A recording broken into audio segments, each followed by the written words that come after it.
Bismillahirrahmanirrahim. Assalamualaikum warahmatullahi wabarakatuh.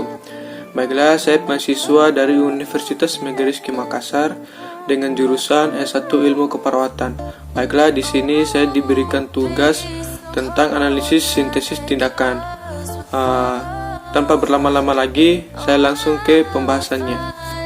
Nah, identitasnya itu anak B dengan usia 10 tahun. Diagnosa medisnya mengalami leukemia.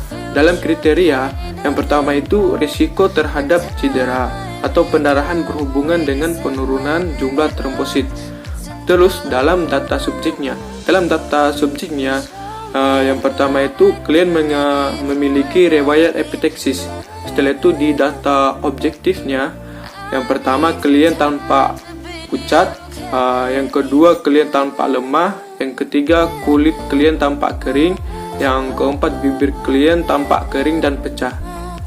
Nah, tindakan keperawatan yang akan diberikan pada pasien tersebut adalah pemasangan tanpa hidung.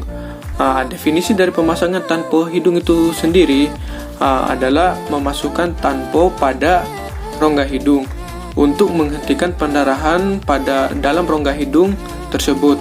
Tujuannya sebagai acuan penerapan langkah-langkah untuk menekan sumber pendarahan di dalam rongga hidung sehingga pendarahan itu berhenti. Lalu pada tahap prainteraksi, yang pertama itu membaca status klien, yang kedua mencuci tangan, yang ketiga persiapan perawat, yang keempat persiapan pasien. Setelah itu pada orientasinya, yang pertama itu salam atau memberikan salam sesuai waktu, yang kedua memperkenalkan diri, yang ketiga validasi kondisi klien saat ini, menanyakan kondisi klien dan kesiapan klien untuk melakukan kegiatan sesuai kontrak sebelumnya, yang keempat menjaga privasi klien, yang kelima kontrak atau menyampaikan tujuan dan menyepakati waktu dan tempat dilakukannya kegiatan. Nah, kita memasuki tahap kerjanya. Yang pertama itu gunakan alat pelindung diri, yang kedua persiapkan alat dan bahan, yang ketiga periksa kembali sumber pendarahan dengan menggunakan spekulum hidung, yang keempat masukkan obat dekostan topikal dengan kapas atau spray ke dalam kongka hidung, yang kelima untuk menggunakan tanpa belok, masukkan kateter Foley melalui kedua nares hingga ujung kateter tanpa diovaring, lalu tarik keluar dari rongga mulut, ikat kedua benang pada masing-masing ujung kateter dan tarik kembali pangkal kateter keluar dari nares. Yang ketujuh, lepaskan ikatan pada kedua benang dan kateter. Bila perlu, dorong tanpa ke novaring dengan jari telunjuk. Kemudian ikat kedua benang tanpa di depan nares. Rekatkan benang yang berada pada rongga mulut ke pipi pasien. Setelah itu, untuk menggunakan balut kateter Foley sebagai tanpa posterior, masukkan kateter ke masing-masing nostring hingga ujung kedua kateter terlihat. Lalu kembangkan balon kateter dengan 5-15 ml cairan saling normal. Yang terakhir, tarik kateter secara perlahan sampai balon terpasang dengan baik di kafum nasi posterior.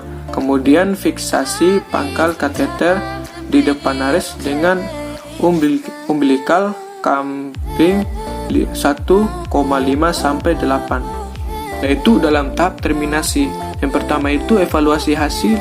Dengan dilakukannya pemasangan tanpa hidung dapat mengurangi pendarahan.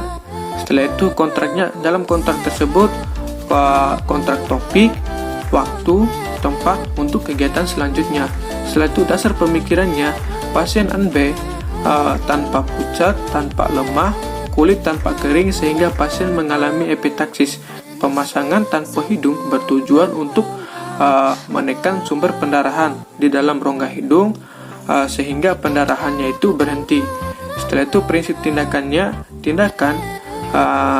yang dilakukan dengan prinsip bersih. Yang kedua, tindakan yang dilakukannya harus sesuai dengan prosedur yang ada. Setelah itu, yang terakhir, tindakan yang dilakukan secara tepat dan benar. Analisis tindakan keperawatan yaitu kegiatan tindakan pemasangan tanpa hidung pada pasien merupakan tindakan pemasangan untuk menghentikan pendarahan pada pasien yang mengalami epitaksis.